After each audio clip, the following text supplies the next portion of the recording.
Isang mapagpalang pagbati po sa inyong lahat. Welcome back po sa ating channel.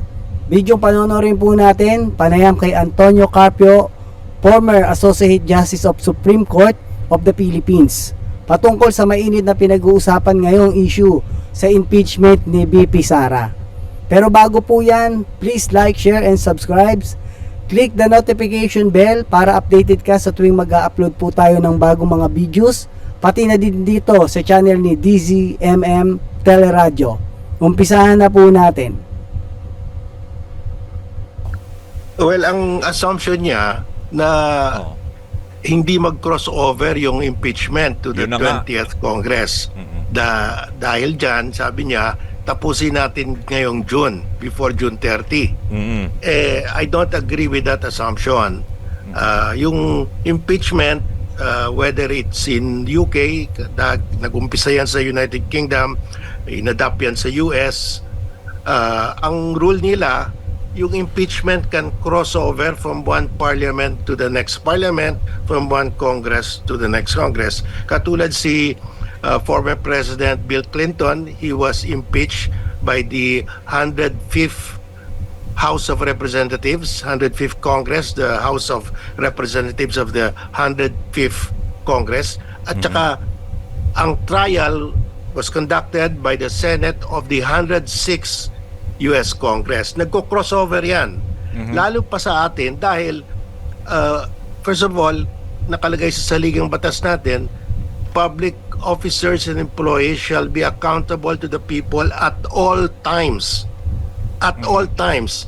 That means yung legislative calendar, hindi pwede i-extinguish yung accountability. Accountability mechanism ito. So, sa experience, the practice abroad, nagko-crossover yan. Kinopya natin yan sa US eh. So, ganyan din dapat dito. Second, nakalagay sa saligang batas natin na the public officer shall be accountable to the people at all times. Ngayon, pag i-extinguish mo yung accountability dahil sa legislative calendar, labag sa saligang batas yan. So, I think the majority, almost everybody here in all the law schools agree that it can cross over. No? So, yung kanyang assumption, bilisan natin, 2 articles of impeachment na lang para matapos before June. Hindi ganyan. That is assuming that hindi mag-crossover. Nagko-crossover ang impeachment. Whether in UK, the US, where we copied this principle, at saka sa ligang batas natin, may express provision. Public officers shall be accountable to the people at all times. Pero yun kanina kasi narinig ko na naman siya sa interview, ang lagi niya kasing ginigiit, di ba, narinig ko rin kasi pareho kayo ng mga paninindigan ho, yung 3 framers ng Constitution, di ba? Sila Rene Sarmiento, si Adolf Ascuna, si Christian Monsod, lahat pareho kayo ng mga arguments. Pero kanina kasi ang lagi niyang sinisingit, yung talagang hindi naman daw nakalagay yung yung word na crossover. Meron ba nakalagay doon na crossover sa susunod na Congress? Yun lagi niya iginigit. At saka meron siya sinasite na American case din, yung January 6 na riot sa Amerika, na dininig din daw ng US Congress na natapos lang ng 4 o 5 araw, Justice. Hindi naman impeachment yun. Legislative inquiry yun. Yung sa January 6 riot. Yung pinatutungkulan nung host ng DZMM, ano siya parang si Chis Escudero, si Senator Chis. Kasi medyo siya kasi ang ngayon Senate President. Kaya siya yung merong may hawak dito na parang hindi natin alam kung bakit parang pinipigilan niya o inuurong niya para hindi matuloy ito. Kaya maraming tao ang nagtataka ngayon at nagtatanong sa kanya.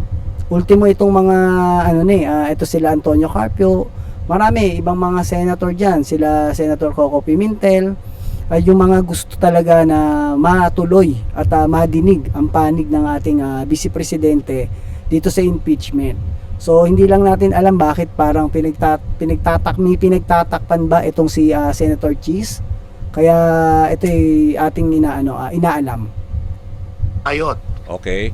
We're Oo. talking of impeachment. Oo. Iba yung impeachment, hindi legislative function. Oo. Hindi yan inquiry in aid of legislation. Iba ito, Oo. accountability ito. And Oo. under the Constitution, Oo. nakalagay doon, public officers, employees shall be accountable to the people at all times. Yun ang malinaw so, eh. hindi Oo. pwedeng ma-extinguish yan ng legislative calendar lang. Oo. Kaya nagko-crossover yan. Oo. Whether in UK or in the US, nagko-crossover yan. Oo. Wala namang prohibition.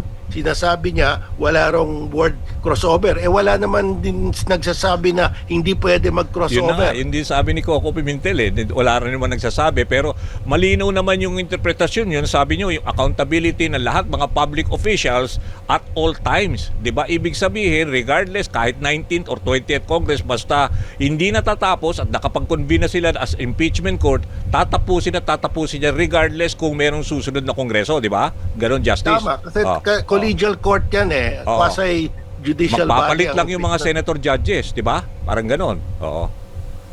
court. In 1 year, nag-retire yung 8 Oo. justices, majority. Matutuloy lahat ng kaso, tuloy yan. Hindi Oo. na extinguish yung mga kaso. Oo. Tuloy yan dahil Oo. court nga judicial proceeding Ito Oo. Tsaka para sa akin, dapat talaga matuloy to. Kasi ito malaking pera pinag-uusapan dito, no, na dapat maipaliwanag. Yun lang naman din ang gusto ng lahat ng tao, no? Mapa Duterte man or pro-Pilipino, gusto lang din malaman nila kung saan ba talaga napunta yung bilyong pera, yung pondo na yon, no? Yun lang naman, kung masasagot, di okay. Matatapos na tong usapin na to na may pagliliwanag sa taong bayan, hindi yung parang nangangapa lang, di ba? So dapat talaga matuloy to anuman ang mangyari.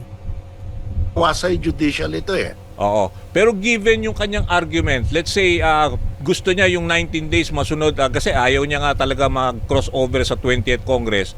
Ang sinasabi kasi niya, Justice, parang kung magkaroon ng agreement daw yung mga panel of prosecutors na i-reduce yung dapat 7 articles of impeachment, gawin na lang 2 o 3 para lang siguro kasi gusto nila pati Sabado, Linggo convene. Ibig sabihin, tingin nyo talagang napakasikip ng calendar, di ba, Justice? Oo. At saka Oo. the impeached officer is given 10 calendar days. Yun na nga, kasama rin to yun, sabi submit niya. Oo. his or her answer. Oo, 10 na yun. Oo. Tapos yung prosecutors are given 5 calendar days to reply. So 15 ubos araw na yun. nawala. 15 araw na nawala, 'di ba, Justice? Oh, 'di ba? Oh. Yeah. Actually, hindi lang 15 araw yan Kasi nag-start pa daw yung impeachment na dapat nauumpisan month of February. So, March, April, May, June na tayo ngayon. So, 4 months na yung nauubos. At ang masakit nito, nung June 2, na-start na yon na maumpisahan. Kaso ang masakit, naurong na naman. Kaya ngayon, alam ko, by June 11, dun pa lang mag-uumpisa, hindi yung mag-uusap-usap na o maghihiring na sa Senate. Dun pa lang mag-uumpisa ng pagpasa ng summon, parang ganun. Yeah, oo. Oh, Wala na. At saka magsasabi na ka pa ng mga bank documents. Matagal yan. Oo. There is no reason why it should be finished before June 30 kasi nagko-crossover yan. Oo. At saka hindi mo pwede sabihin you cannot tell the Congress baguhin ninyo yung articles ninyo. Yun ang the Mahirap obligation of ipatupad. the Senate is to hear and decide those articles of impeachment. Oo. So malabo na, ibig sabihin yung ganun, gusto niya ma-reduce sana kung mapag-uusapan ng mga let's say panel of prosecutors. Ang basic problem niya, mali yung assumption niya. Oo. May crossover. Yan ang practice. Oo. Well established na yan. There is a crossover from one Congress to another when it comes to impeachment. Okay, so malinaw naman at narinig din natin yan sa ibang mga argument ng ibang mga magagaling din, mga lalo pa framers ng Constitution. Pero assuming, Justice, Kung sakali nag-convene na sila, kasi marami naman ng parang talagang dapat dahil they don't have to abandon ang kanilang constitutional duty. Ibig sabihin, nag-convene sila sa Miyerkules, di ba? Tapos, di ba, papakinggan yung articles of impeachment. Biglang merong mag-pass ng resolution at sabihin na we don't have the numbers. Gusto nilang magkaroon ng yun na nga, yung, di ba, yung resolution na doon pa lang, wag nang ituloy yung impeachment. Pwede ba yung mangyari and then erase sa Supreme Court? Oo. Well, that is against the Constitution because nakalagay doon, trials shall proceed forthwith. Now, pag gagawin nila yon, if the majority will vote to terminate the proceeding Yun, because oo. it's functionally dismissed, ang daming aakyat sa Korte Suprema. Yun na nga. So kayo, naging bahagi kayo ng matagal. Dapat talaga kahit anong mangyari, kahit medyo majority na lamang ng sila BP Sara, tuloy pa rin sana tong paglilitis kasi para talagang madinig ng taong bayan. Kasi talagang yun ang pinaka-importante niyan para hindi magkagulo yung tao sa Pilipinas. Para nasasagot or nagkakaroon ng closure. So dapat talaga magkaroon talaga ng hearing dito. Ng Korte Suprema, how do you view yung collective wisdom mo sa Korte Suprema? Ito kasi, di ba, ang sinasabi nila, grave abuse of discretion. Nasa ganung, ho ba yun? Ganung argument? Well, ang posisyon ko, I cannot speak for the Supreme Court now, pero Okay. ang personal position ko, there is already a violation of the Constitution dahil sinasabi sa saligang batas, trial shall proceed forthwith. Na-violate na yon. 4 na buwan na. Oo. Hindi forfeit na yan. That's more than unreasonable delay na yan. Kasi during the Estrada and Corona impeachments, mga within 4 weeks lang ang delay. Oo. Ngayon, more than 4 months 4 na. months. I think that is already a violation. Secondly, pag i-dismiss nila, violation na naman yan dahil ang obligation nila under the Constitution is to try to Bakit kaya nadidelay, no? At bakit kaya parang dapat talaga magpapatuloy nito or umahawak talaga nito talaga yung Senate President na si Chis Escudero, no? Kaya siya yung talagang tinatanong ng mga newscaster regarding dito kung bakit talaga nadidelay. So marami rin naman siyang napaliwanag na hindi naman dapat din madaliin dahil marami pa daw araw at oras, pero kung talagang dapat kailangan to at siya ang pinaka Senate President, talaga tinututukan niya to, no? Para kasi obligasyon din kasi to ng mga senador, no? Yan yung trabaho nila na dapat magawa nila. Kasi ang mahirap dito parang nagkakaroon ng iwasan, no? Or sana wala namang takipan kasi baka kasi pag ito nangyari nagkaroon ng ganitong impeachment kagaya nung dati na rin kila Joseph Estrada at sa iba pa at parang ngayon parang ayaw maulit itong mga impeachment na to kasi alam naman natin itong mga nai-impeach ay mga matataas at nasa katungkulan talaga, no, na iniiwasan na baka isa sila sa dumating ang araw masalang dyan, kaya siguro baka parang ganun lang pero sana talaga trabaho lang, no, bilang senador gampanan nila ng tama para sa taong bayan. Para nang ganun hindi nalilito yung tao kung ano ba dapat ang gawin, ano ba nangyayari, bakit hindi natutuloy, no? Pero sana ito talaga matuloy na itong buwan na to. To proceed with the trial forthwith. Dapat may trial. You cannot dismiss it without a trial. Pero do you see the possibility nga ho, sir, na talagang this will be raised before the Supreme Court? Ibig sabihin, kahit mag-convince sila as an impeachment court. Everybody will go to the Supreme Court if the Senate majority will dismiss the case, dismiss the impeachment. Oo. Lahat mag-akyatan. Okay, and how do you view that? Siyempre, Gaya maraming yun. magagalit at can this lead to constitutional crisis, Justice? Oh. Well, it will be a problem, but there is the Supreme Court that will decide that. That's why there is a Supreme Court to prevent a constitutional crisis, no? So I trust the Supreme Court will decide this correctly, no? Oo. And then ang parang nakikita nyo ba na let's say decision ng Supreme Court dapat ang Senado ang mag-decide kasi it's a political process na talagang mandated by the Constitution na sila yung impeachment court? Ganon ang pwedeng maging desisyon ng High Court? Well, nakalagay naman sa ligang batas the Senate acting as an impeachment court shall have the sole power to decide all impeachment cases. Oo. Nakalagay naman Oo. Pero ibig sabihin ng Supreme Court pa hindi naman nila kailangan desisyonan din na kailangan ba technically or legally speaking pwedeng tumawid sa 20th Congress. Hindi sila magde-decide doon. Dapat yung discretion lang, di ba? Oo. Hindi. The Supreme Court can interpret the Constitution. Katulad ng Yun, case ni yung na-impeach they were trying to impeach CJ Davide. Okay. Nag-decide ng Supreme Court yung 1-year period. Kailan mag-umpisa yung 1-year period? Kasi after filing an impeachment case, you cannot file another case within 1 year. So, pwede i-decide ng Supreme Court ang issue whether there is a crossover or not. And also, whether forthwith means reasonable delay of less than 1 month, pwede rin. In fact, that is pending now in the Supreme Court, yung issue of forthwith. What is the meaning of forthwith? Oo. Pero if in case na let's say may mag-raise nga sa Supreme Court, so how do you foresee yung yung moving forward, yung timeline? Ibig sabihin, how long can the Supreme Court decide on that? Kasi in the meantime, umaalma na yung taong bayan na naghihintay sa Supreme Court, 'di ba? Ang feeling ko parang somehow it can create 'di ba, turbulent times ahead. Oo. Well, the Supreme Court will understand the situation and they will act accordingly. I trust them. Okay, so ibig sabihin as soon as possible they will act on it. And tingin nyo it will also ibabalik din yan sa Senado for them to decide dahil ito yung discretion talaga ng Senado, parang ganon. Well, my opinion is that, personal opinion is that there is a violation already because the forthwith requirement has not been complied with.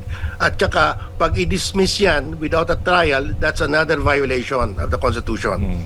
Kasi Justice, lagi ko rin naririnig kasi yung paninindigan din ni SP, Chis Escudero, na parang sinasabi niya supreme here is the plenary. Parang mapag-usapan sa plenary. Di ba? Ang tingin ko supreme kasi, di ba? Hindi naman ako abogado, pero ang supreme, di ba, dapat kung ano yung ang sinasabi ng batas, di ba? That should be mandated na dapat sundin ho ng mga senador, constitutional duty. It's not an option. Dapat talaga mag-convince sila. Pero sabi niya, pag-uusapan niya sa plenary, pag ganitong argument na plenary ang sinasabi niya, how do you view or how do you make of this?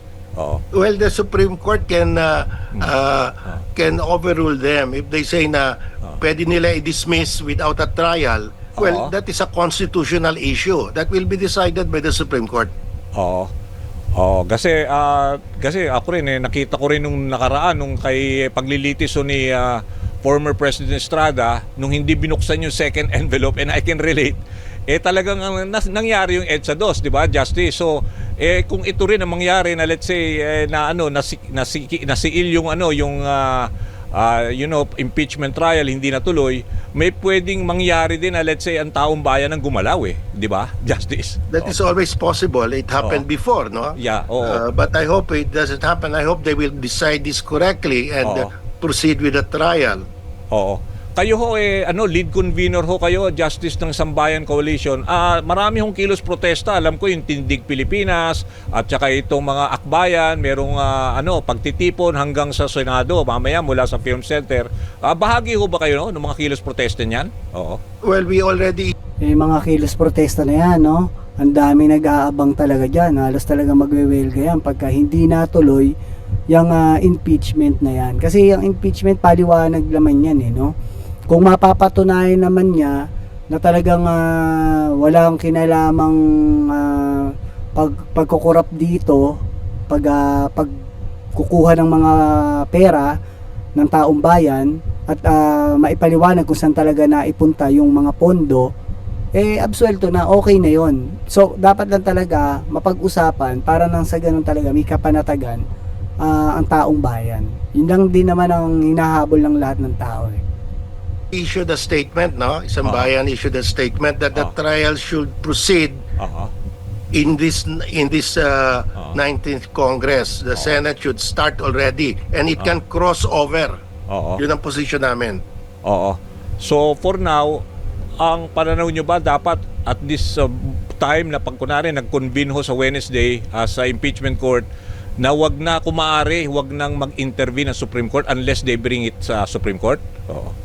Well, the Dahil hindi na sana Supreme dumating Court- sa punto na yon. Oo. Well, I'm sure if the Senate will not dismiss it, will proceed with the trial, nobody will complain. Oo. Okay. But if they will terminate the impeachment by saying it's functionally dismissed, aakyatan sa Supreme Court yan. Ang daming aakyat sa Supreme Court. Yun yung Dami danger magrereklamo. na nakikita yung sana wag mangyari, 'di ba? Justice, 'di ba? Yes, I hope that they will follow the Constitution. No? Oo. Okay. So itong timeline ho na pinopropose ho ni Senator Francis Tolentino, kasi hindi siya naniniwala dahil wala nga yung word na crossover in the Constitution, masyadong masikip, 'di ba? Sinabi niyo na nga 15 days, 'di ba? 10 days na bibigyan yung summon para do sa Vice Presidente magbigay ng kanyang komento, tapos 5 days naman magre-rebut yung naman yung ano. Ayun, no? June 11, Constitution of Impeachment Court. Yung pa lang yun, sa Makalawa. Doon pa lang mag-i-start yun, no? And then, 10 days kasi nga, para masagot nga ng panig ng Vice Presidente natin. So, yun yung submission of answer by Vice President Sara Duterte. 10 araw yun. Pwede nilang sagutin agad, or siguro pwedeng patagalin nila para mapag-aralan nila yung kampo nila na at mapaghandaan kung ano syempre yung mga computation at kung saan talaga napunta. Yun naman kasi yung mga tanong dyan no? Tapos saka pa lang magre-reply yung prosecutor itong June 22. By June 23, ayan na nga yung submission of trial briefs and then an afternoon opening statement. So matagal pa to, June 23, kaya abutin talaga to ng hanggang katapusan sa tingin ko. Yung prosecution 15 days ang mawawala, tapos ang sabi niya by June 28, June 27 rebuttal by prosecution, tapos afternoon ng morning rebuttal naman ng defense, tapos June 28 oral arguments na 1 hour each for defense and prosecution, June 29 closed door meeting ng senator judges, tapos wala na, ubos na. Sana itong buwan na to talagang maagapan pa ng mapag-usapan para wala nang pinag-iisipan yung taong bayan, no? Mapa Duterte side man, yung mga panig kay Sara Duterte, Vice President, and then yung mga pro-Pilipino, no? Para at least both, kasi lahat naman yan maka Duterte man, mga nagtatrabaho yan, at yung mga pro-Pilipino na gusto talaga mapag-usapan, mga taxpayer yan, mga nagtatrabaho yan na nagbibigay ng buwis yan, at yung buwis na yan yung pinag-uusapan yan kung saan napunta yung bilyong halaga, para at least mapanatag yung tao at ng lahat ng nag-aabang dito, no? Para mapanatag talaga. June 30 Judgment Day, masyado masikip, di ba sir, yung kalendaryo? Well, I don't wanna discuss that anymore because first of all, Ayun, June 29, closed door meeting of Senator Judge. Tapos sa 30, yun na yung pag-uukom. So, abot pa rin. Sana nga, hanggang dyan talaga umabot itong buwan na to. may crossover Oo nga, Ang yun nga. assumption niya walang crossover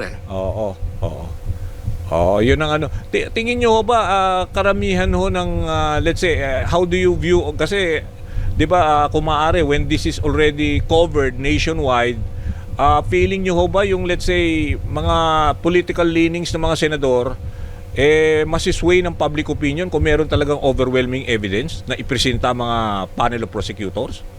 Yes, I believe it will depend on the evidence, no?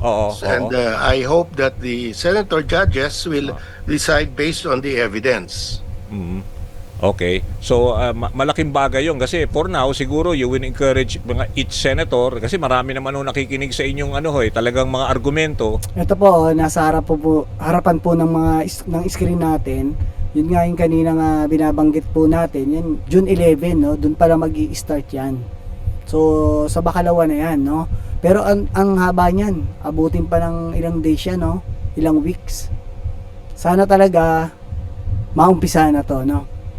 Magtuloy na tong June 11 na to, kasi dapat ito June 2 pa Noon 2 pa yan na at the moment kasi wala masyadong narinig sa iba ng mga senador dapat ang palagay niyo ba sir ang ano ngayon ang Senado ngayon is on trial here di ba Justice?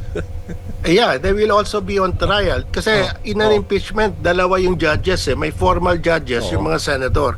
Pero yung taong bayan, because they see the evidence, they watch the proceedings that's televised, they can form their own opinion also, their own judgment. Oo. Yun nga yung ano tapos ang Kaso makapag-judge man yung taong bayan sa panunood lang, masusunod pa rin naman dito itong mga senador Kasi mag-aanuhan sila magbobotohan sila diyan. At kung yun nga panig sa 13 na tao kay bumoto kay Sara Duterte na ayun nga absuelto siya.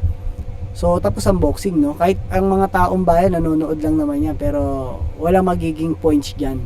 Sila pa rin mga senador kaya ito dapat talaga matutukan to. Kung talagang wala namang kasalanan at maipaliwanag ng tama at mapakita yung mga ebidensya na totoo yung sinasabi nila yung kampo ni Vice President, okay lang. Wala namang problema. At least napag-usapan, yun yung importante.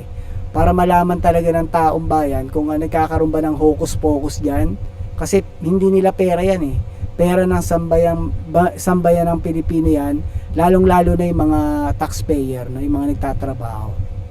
Pananaw nga ng iba rin, feeling nila parang dapat daw hindi na rin yung Supreme Court, it's the court of public opinion that will matter most in this at the end of this mga deliberation. Oo, maganda yan. Dapat ganun kasi lahat naman ng tao may cellphone na bobotohan na lang doon. Pwede yun, dapat ganun nga kasi pagdating sa Supreme Court, alam naman natin kampi-kampi rin yung mga nagkakaanuhan din yan, Pero yun nga masakit kahit na nakikita nating obvious na maling-mali yung paghatol, hindi rin makatutol yung taong bayan kasi hanggat nood lang tayo dapat tayo yung humahatol.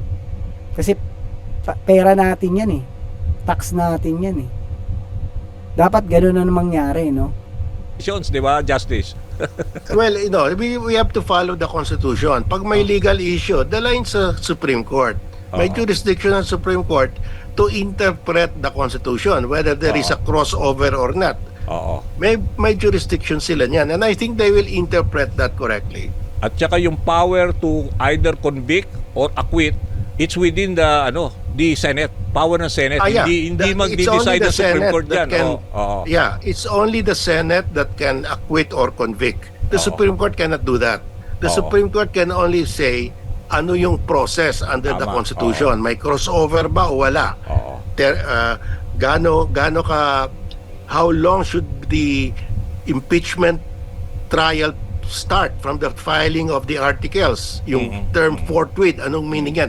That can be interpreted by the Supreme Court.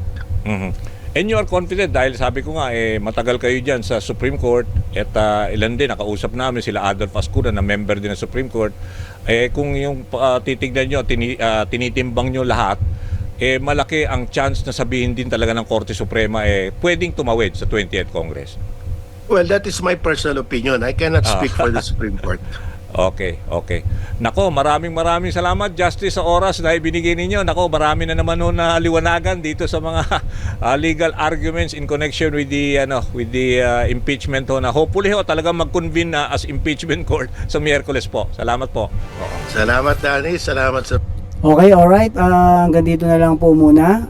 Medyo matagal pa pala to maumpisahan, although malapit na yung pasahan sa 11, And then mahaba to kasi sasagot pa ng mga 10 days yung kampo ng ating Vice Presidente patungkol nga sa mga inaakusa sa kanya. And then gugulong pa yan, marami pang gagawin dyan. Then by June 28 or 29 argument to ng oral arguments, And then sana maumpisahan to kasi talagang inaabangan to ng taong bayan. Sabi ko nga kahit yung mga panig ng mga Maka-Duterte, inaabangan to kasi mga taxpayer din yan, At itong mga pro-Pilipino na talagang gustong matuluyan kasi para magkaroon ng closure ba, hindi yung magkaroon lang tayo ng agam-agam nagkaroon na sila ng botohan ng 13 silang senador, vote kay Vice Presidente, tapos na hindi na nila itutuloy yung kung ano yung paliwanagan. Kasi doon malalaman at mararamdaman ng tao kung ano ba talaga nangyayari. Nagkakaroon ba ng takipan? Nagkaroon ba ng parang okay na yan, tapos na yan, wag nila mapag-usapan, minanalo na. Sana talaga himayin to. Kasi lahat ng taong bayan nakatutok dito, especially talaga yung mga taxpayer talaga, no? Ayun lang po at maraming salamat po sa mga bagong subscriber. Shoutout po sa inyo at God bless you po.